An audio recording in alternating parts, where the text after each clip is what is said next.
Hello po sa inyong lahat. Ngayon po ay 16 ng Mayo. At ang oras po ngayon dito sa Los Angeles, California ay alas 9:06 ng hapon, ng gabi. Ay naisipan kong mag-vlog para i-share sa inyo yung yung alam ko dyan sa Senate building. Kasi napapansin ko marami ang nalilito doon sa mga nagbablog. Kaya naisipan ko na i-share ito para at least maintindihan natin kung papaano yan. Bilang ako ay nagtrabaho dyan ng mahigit 1 taon dyan sa Senate transfer as electrical engineer sa project management side, project management po kami ang nag-manage nung transfer, pero nung pumunta ako dyan ay kalahati na. Opo, mga 2 taong ginawa yan mahigit yung Senate transfer. Dati kasi ang Senado na andun sa Lunita, doon sa harapan ng Philippine Normal College o malapit sa City Hall. Dati na andun. Ngayon, transfer dyan sa Pasay. Dyan sa GSIS Financial Building. Yan iisang building yan, pero mayroong core A, mayroong core B. Ngayon, yung core B na yan, walang occupant yan dati, wala. At yun ang inarkilahan ng Senado. Ang ginawa namin, binaklas namin lahat yung mga partition dyan sa core B. At nilagyan namin ng panibagong mga partition. At dyan nga, yung mga senador, dyan sila nag-oopisina. Pero hindi lahat. Hindi na-accommodate yung 24, hindi po. Kulang pa yan. Kulang yung core B. Hindi ko alam kung may 4 o 3 na nag-oopisina sa ibang lugar. Opo. Ngayon ay isi-share ko lang po yung kaalaman ko dyan. Kasi nga, yung mga kwento ng mga vloggers, kulang Kulang o nalilito sila Ngayon ay sige, umpisahan ko dyan sa building. Yang building kasi, ang pag-itan dyan ng GSIS office at saka Senate office, dingding lang ang pagitan, dingding. Opo. Sa kabilang dingding, opisina na ng GSIS. Sa kabilang dingding, opisina ng mga senador o Senate. Ang tawag nila Senate. Pero yung gate, malapit sa GSIS. Mas malapit sila. Kasi yung opisina ng Senado sa dulo. Sa dulo po yun. Buong building yan, pero ang nasa dulo, kasi iisa ang entrance niyan Iisa ang entrance niyan. Aywan ko lang ngayon kung gumawa pa sila ng ibang entrance, pero iisang entrance yan. At yung entrance na yan ay malapit doon sa opisina. Mahaba kasi parang barko yan Parang barko. Opo, at nanalo po yan sa Asia. Nung ginawa yan, nanalo po yan sa Asia kasi kahit saan mo tignan, parang barko. Magaling nga yung architect niyan yung gumawa niyan. Parang barko. Opo, kahit saan mo tignan. Ako nga, tinitignan ko sa likod, parang barko. Pag sa side, parang barko. Sa harapan, ganun din. Parang barko. Ngayon, yun, inarkilahan yan. Ano? Pero, hindi ka dati yan ha, dati, hindi ka makapasok sa kwan, sa,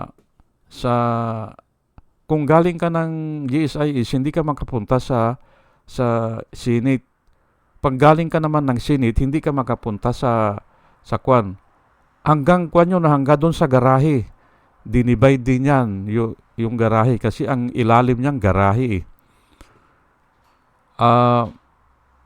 Yung sinasabi nila na may pintuan sa pagitan, doon po yun sa second floor.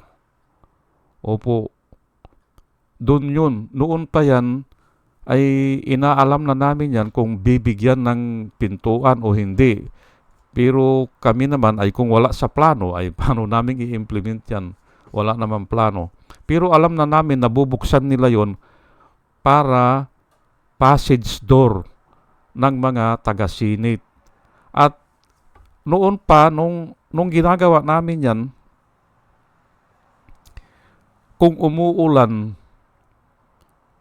nakikidaan kami dyan sa pasilyo ng GSIS. Kasi once na nasa loob ka na ng building, hindi ka na mababasa eh. Hindi ka na mauulanan. Yun ang ibig kong sabihin. Kaya nakikidaan kami. Nung ginagawa pa yan, kasi wala pang partition yun eh, yung sa second floor eh. Doon kami dumadaan. Tapos, yung mga trabahador ng kwan, na mga workers, yung nag-oopisina. Oh. At nung lumipat na yung mga ibang, kahit hindi pa nga natatapos eh, lumipat na yung mga ibang senador eh. Doon din kami dumadaan, doon sa second floor na yan. Manggaling sa gate, ay yun na, tuloy-tuloy na. Oh, makikidaan kami. Pero nga ngayon, ang pagkaalam ko, sinaraduhan na yan, katulad ng dating request ng Senado, lalagyan nila ng steel door. Opo, lalagyan nila. Pero sa kanila lang ang susi. Ang makakapagbukas lang ay ang Senado. Ganun po yan. At papayag naman yung papayag naman yung GSIS eh. Bakit? Ay occupant kami eh. O renter ang Senado. Ngayon, ito naman ay balita ko doon sa building o doon sa rooms o mga opisina ng GSIS na andun daw ang mga NBI. Pwede po yan. Kahit na 300 na NBI, pwede doon. Pwede sila doon. O kung ni-request man sila o kaya nag-aantabay sila, pwede sila doon. Magkakasya sila doon. Malaki yun eh. O kaya kahit na 5 room ng GSIS building, pwede sila doon magpahinga, mag-meeting, o mag-antabay. Pwede ron. Pwede po yun Pero in doubt ako kung mayroong ganong kalaking contingency doon na 100 na NBI. Hindi siguro. Pero sigurado ako may naiwan doon. Kasi nga mayroong mayroong pintuan eh. O, ngayon, yun yung ngayong binabarina nila, lalagyan nila siguro ng harang. Lalagyan nila ng kahoy na hindi masisira. O, yun ang ginagawa ng GSIS building. At nakikita yan ng yung mga NBI na naandun. Malamang itinuro din dong ng GSIS building, ito ang posibilidad na pagdaanan. Kaya ganun, itinuro nila yan. Pero maliban doon, wala na akong alam na pwedeng pagdaanan. Yung sinasabi nilang fire exit, wala. Ang mga fire exit niyan ay doon sa mga dulo. Siguro may 3 na fire exit. Sa mga dulo po yan, hindi doon. Kasi ilalim ng building yan eh. Ang fire exit, usually sa mga dulo. At yung dinaanan ni Bato, hindi po fire exit yun. Staircase yun. Ang tawag namin staircase. Pero yung ground floor, o kung tawagin nila ay basement, at doon sa session hall, napakataas niyan. Mataas. Usually naman, ang mga high-rise building ay mataas talaga yung second floor. 12 feet yan hanggang 14 feet ang taas niyan. Opo. Kaya, yun ang dinaanan ni Bato. Yung doon sa side ng elevator. Aywan ko kung tatlo ang elevator dyan. Tatlo. Pero kung nagmamadali ka, pwede mong gamitin yung dinaanan ni Bato. Pwede mong gamitin yan.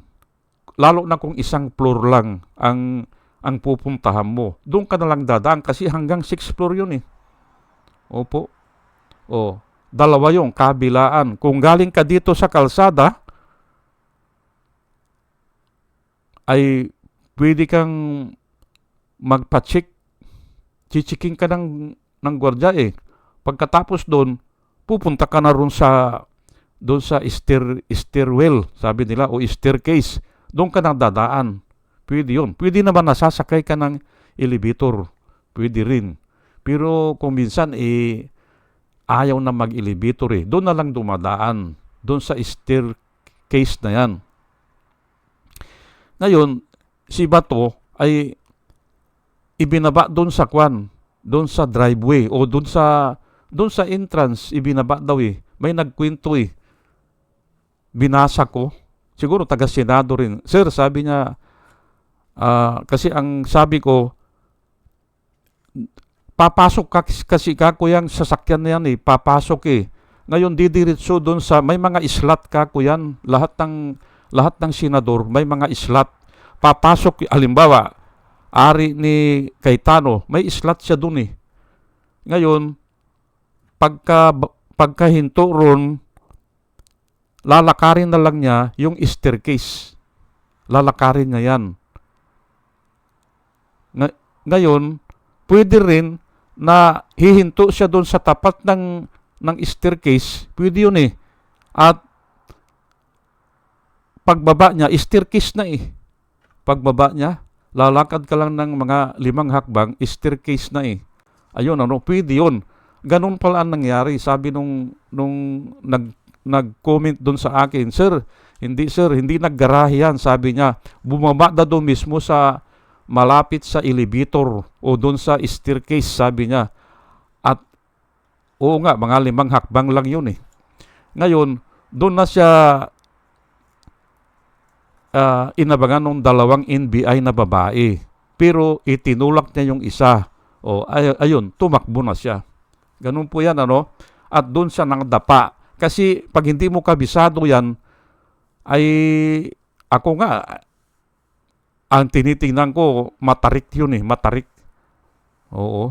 O kaya, yung step, usually kasi 8 inches lang eh, yung taas. Baka sobra ng 8 inches yun. Kaya madatapa ka talaga kung hindi mo kabisado eh. Oo. Kasi ina-adjust din yung hagdanan eh. Ina-adjust din yan eh. Yung lapad at saka yung height ng hagdan. Ina-adjust po yan. Ngayon, punta ngayon tayo dito sa yung mga fire exit na sabi nung sergeant at arms, paano niyang makikita yung mga tao doon sa fire exit na ang lalayo nun? Nasa dulo yun. Sa dulo. Malapit na doon sa cooling tower ng na andun yun. At ang dumadaan lang doon ay mga maintenance o kaya yung mga nagmamadali din. Mas matarik yun eh kasi parang steel lang yun eh. Steel na matarik talaga. Oh. At saka kahit may makita silang tao doon, hindi mga yun, hindi mga armed men, hindi yun. katulad ng sinabi ko, mga maintenance lang ang dumadaan doon, o kaya yun talagang nagmamadali doon dumadaan sa fire exit. Opo. Maalala ko nga nung nag-inauguration ay may naghahanap sa'yo, Simon, sabi nung boss ko eh. Sino ka ko? Yun pala, yung presidential guard ni Ramos, Lieutenant, nagpakilala sa akin, Lieutenant Divina ata, Divina, ganun ano. O ay, kumuha sa akin ng plano. 2 weeks before. Ay, bakit ka ko sa akin ka kukuha? Doon ka kumuha ka ako sa kwan, dyan sa GSIS. Ay, hindi, kayo kanya ito eh. Kayo, ganun ba ka ako? Doon sa inauguration, kasi pupunta si Marcos eh. Ngayon, ay gusto ko lang makita kanya yung mga fire exit nyo at saka yung mga CCTV camera, sabi niya. Saan nakalagay, ganun. Ay, binigyan ko naman siya. First Lieutenant po yun, ng Presidential Guard ni Ramos noon. Kaya iniligid ko siya, ito kako, dito ang daan yan, ayun, sige, thank you, sabi niya. Ay, yun, fire exit. Yung driveway naman, ang driveway yan ganun pa rin eh. May, pagpasok mo doon sa, yung ground floor, pagpasok mo doon, dalawa yan. Isa yung naglalakad lang, at isa yung sa kutsi. Pwedeng magsalubong doon pag ganun. Isa ang papasok, isa ang, pero parehas na may checkpoint yan. Mayroon nagsisita. Mayroon din doon sa pasukan ng mga tao, sinisita din yun. Ganun yan, So, walang ibang daanan, wala. Kung hindi doon. Kung lumabas man si Bato, naka-record yan doon. O kung nagbalat kayo si Bato, o tinalikbungan siya ng kumot, hindi siya makita, at si Robin lang, ililista doon, o si Robin, umalis ng 2:30 ata, umalis ng madaling araw. 2:30 o 3:30? 2:30. Na yun pala ay kasama si Bato. Ayun. Ngayon, ay punta ngayon tayo dito sa CCTV. Ang CCTV po niyan, lahat po ng pasilyo, lahat ng kanto, mayroon.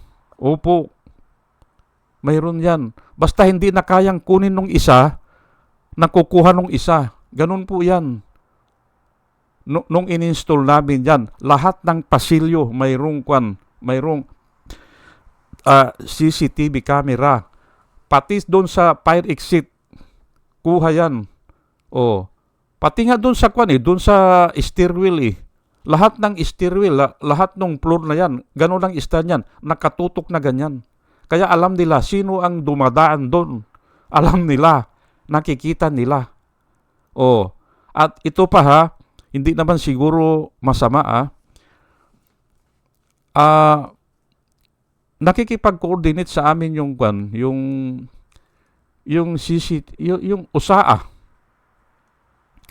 na gusto nila na magdagdag ng ganito. Ganito ang gusto nila. Ay ang sabi ko naman, ay wala na yan sa kontrata namin Sabi ko, hindi pwede. Tapusin muna namin ito, tapos magdagdag kayo hanggang gusto nyo.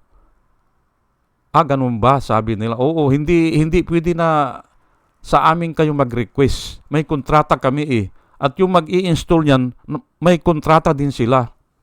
Sabi ko, sige. Ngayon, pero alam ko, naglalagay na sila ng sarili nila. Hindi naman siguro masama Naglalagay sila ng sikreto. Opo. At ako alam ko nga na halimbawa, bawal sa kubita. Bawal maglagay yan. Pag nahuli ka dyan, ididemanda ka dyan. Pero, kayang lagyan yan. Kahit ako, pwede akong maglagay. Lalo na ngayon na mayroong yung CCTV na ikaw lang ang nakakakita. Ikaw lang. Pwede. Kaya mag-ingat po itong mga nagsisinungaling na ito. Kasi maliban dun sa CCTV ng USAA, mayroon pa silang inilalagay, palagay ko yan, na pansarili nila. Backup. O kaya nga, nung umalis ako doon, wala na ako doon. Nabalitan ko sa dyaryo, mayroong isang kamag-anak ng senador nakikipaglampungan sa sundalo. Opo, ipinakita. O, ay, ay talagang ganun po, hindi ba? O, nakikipaghalikan. Ay, paano yan? Ay, nilalagyan nga nila ng mga CCTV. Opo. Kahit na ako nga dito sa opisina namin, kaya kong maglagay ng CCTV na ako lang nakakaalam. Pwede. Pero hindi CCTV yun. Parang kwal lang, isang camera lang. Pero nakikita ko na sa cellphone o dun sa monitor ko, ano nangyayari dun. Ganun po yan. Kaya, in doubt ako, kahit na itago na nila yung CCTV, baka bawat senador mayroon dyan na isa Opo. Ay lalo na yan, ay NBI po yan marunong yan Ngayon, ayun nga mga CCTV, ang dami niyan. At, ay kahit na nga isang senador, ay ako nga nung ipinakita yung CCTV na si Nadia Montenegro ay nagmamariwana, alam ko na yun na ang kumukuha nun kasi sa po sa loob ng CR ay paano makakapasok doon ang bawal po yun na magkaroon ng CCTV sa CR. Aywan ko lang kung nabuksan ang pinto pero malamang ay mayroong nagmamatsyag na sa kanya. Doon sa CR ng babae ata yun Ngayon ay patungkol naman dito sa kasi narinig ko na kini-question nila yung agad umuwi yung mga tauhan o mga senador na mga minority. Agad umuwi si Lito Lapi, si Pantilo Lacson, ay mayroon pong bus dyan. Aywan ko lang ngayon kung ilan na ang bus dyan, pero noong kami, may 2 bus. Manggaling doon sa LRT, papunta yan nga sa GSIS Financial Building, walang hinto yan. Walang hinto sa umaga. Ganon din sa hapon. Pag-uwian na, walang hinto yan. Libre yun. Papunta ng LRT. Doon lang kami sumasakay. Pagpa-uwi. Pati pagpasok kasi, halimbawa, 8:00 ang pasok, ay naandun na sila Yung bus, nag-aabang na yan. Pagpuno na, pupunta na. Ihahatid na doon. Kaya, uuwi talaga ng 5:00. Hindi ba? Kasi kung uuwi ka ng gabi, ay wala na Wala ka ng masakyan na libre na bus. Ari po yun ng Senado. Pati nga yung nakikisakay na yung mga empleyado ng GSIS. Opo, sinasamantala nila. Ay okay naman kasi parehas lang naman ng gobyerno ganun po yan. Kaya uuwi talaga ang mga empleyado ng 5:00. Ay libre ang bus hindi ba? Pero yung sa DB Boulevard, nilalakad lang yan. Malapit Yung DB Boulevard, yung papunta na ng papunta kayo ng Cavite o Las Piñas. Yun na ang daan naman yan ay yun yung dito sa may coastal ang dinadaanan ng mga minibus.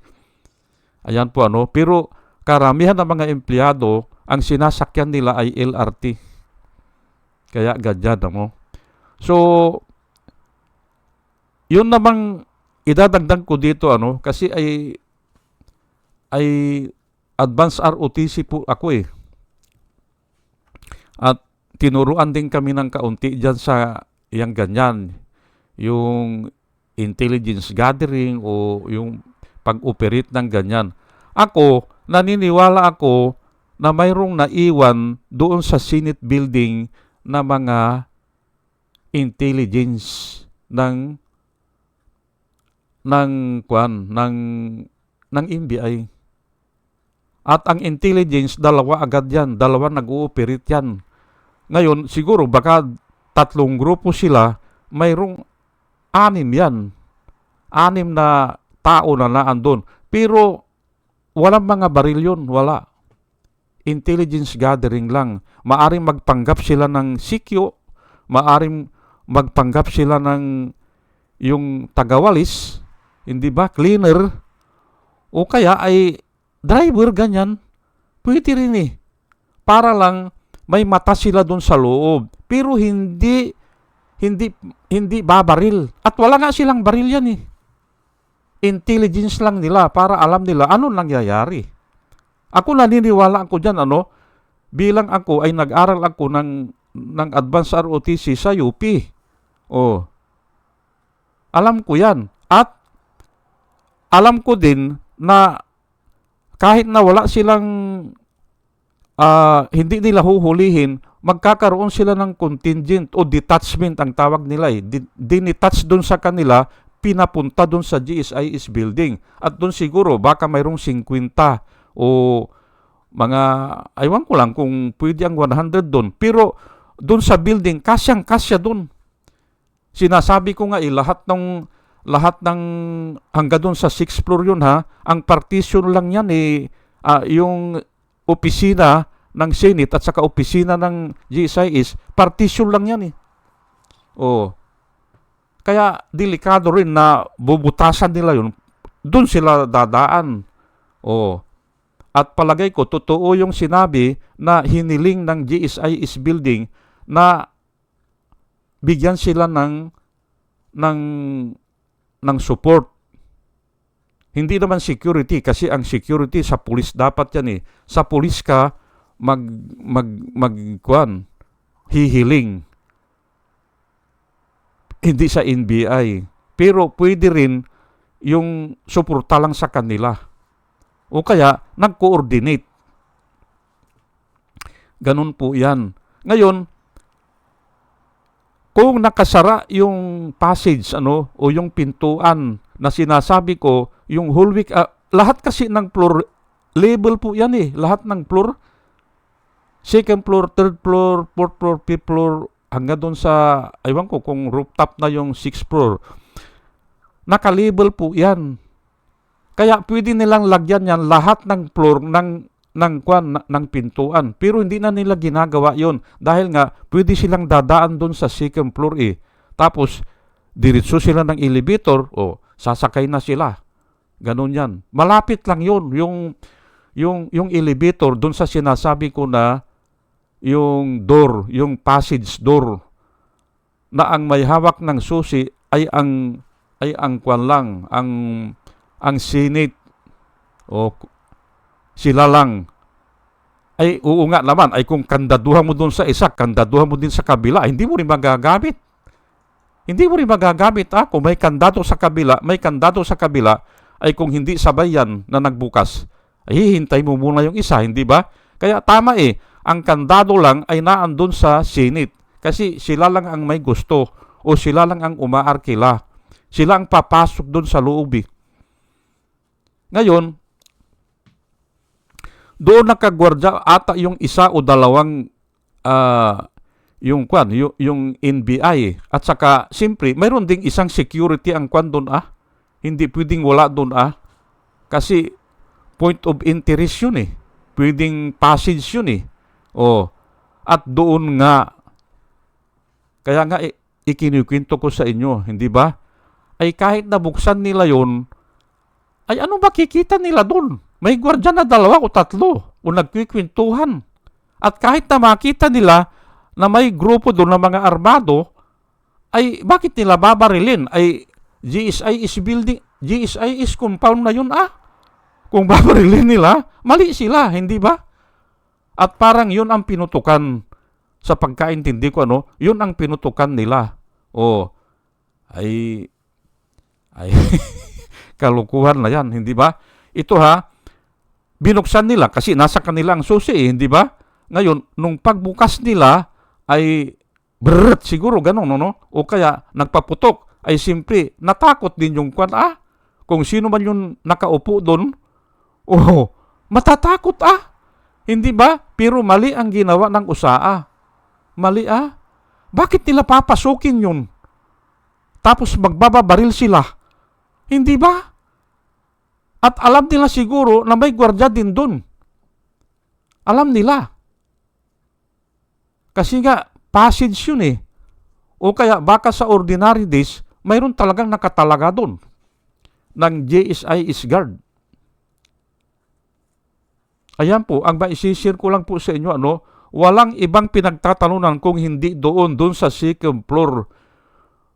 Pagkagaling mo ng session hall, maglakad ka lang ng bahagya, yun na yun, pag-itan na ng GSI East office at saka Senate office.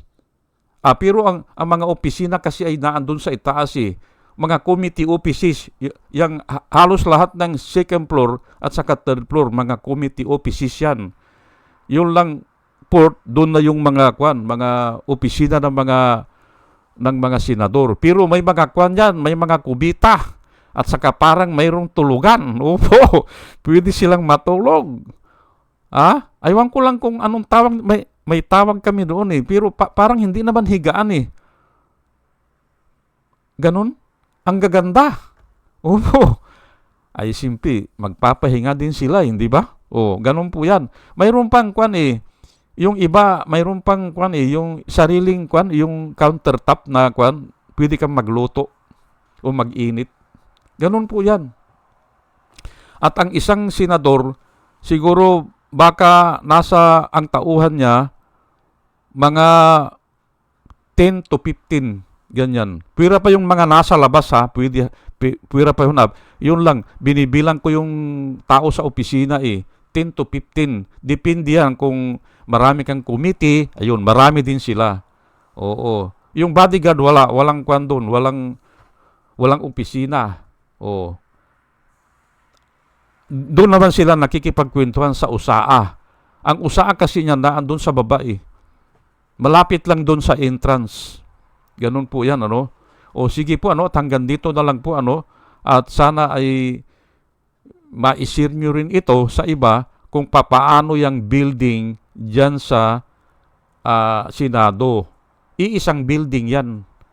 Pero pinaghiwalay lang ng partisyon. Kaya, ang hirap talaga Pero, wala naman, kasi nga, wala ka namang ibang dadaanan Wala. Kung hindi doon sa entrance talaga. Entrance ng tao at saka entrance ng kotse. Doon lang yan. Wala nang iba. At doon sa passage. Doon sa passage na yan, na tao lang ang dadaan, mga tao. Opo. Doon sa baba naman, yung mga kotse, hindi, talaga sarado yun. Walang daanan doon. Doon sa baba, sarado yun. Sige po, at gagawa pa kasi ako ng yung i-discuss ko mamaya, bukas ng umaga. So hanggang dito na lamang po, at salamat po sa inyong pakikinig. Salamat po ng marami. Salamat po.